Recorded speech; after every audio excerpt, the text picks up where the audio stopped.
All right, kindergarten, so today we are painting over our texture monsters and we're making a crayon resist. That means we're painting right over our crayon lines and the crayon marks, the waxiness from the crayon marks and the water from the watercolor paint. They don't like each other, so when you paint over it, it just runs right off the crayon marks and sticks to the white part of your paper. So that's why we're painting right over what we just colored. So for watercolor paint, we've done this before with our rainbow line monsters. You know you need water, so you're gonna dip your brush into the water first and then into the color that you want. And you're not jabbing it straight down, you're just painting right into that color. It is, it's just like you're painting it to get the color on your brush. And you hold your brush just like a pencil, only you're not close to the bristles, you're up a little bit.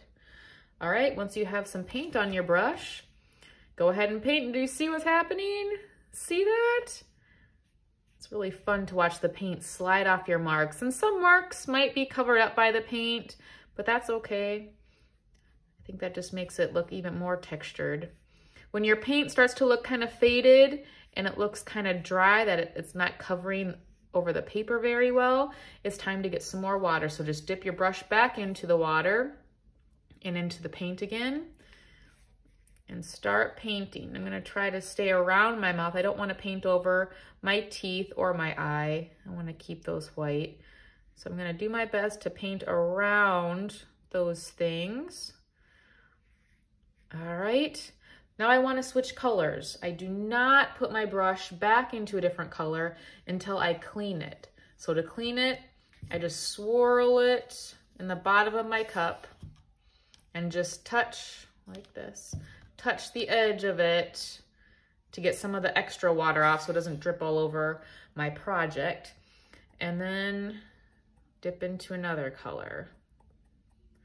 Okay, once I have some of that color on my brush, then I'm gonna start painting. And some areas where you have a lot of crayon marks, I have a lot of crayon marks here, it's not much is sticking to the paper.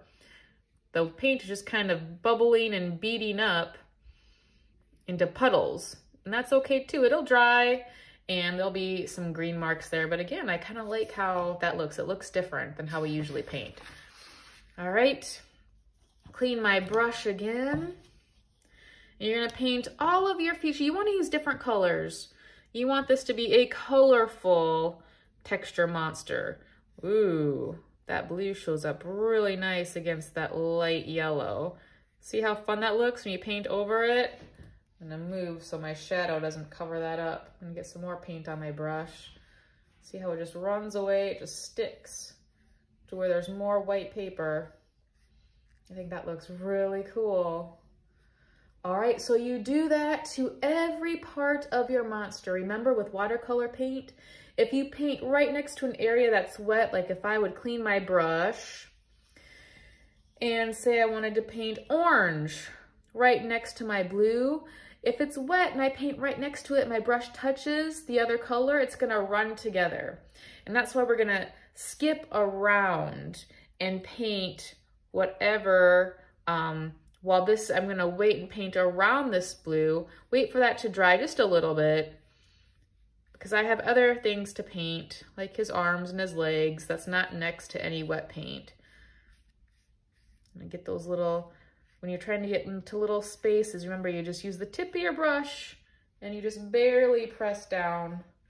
That makes your brush kind of smaller and able to get into all those little places.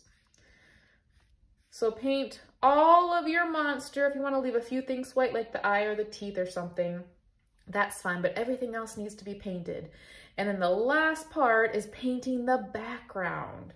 So once everything else is painted, and it's okay if it's just a little bit wet, like my red, I see some puddles here, but I think it would be dry enough to paint my background color, which is all the space around my monster.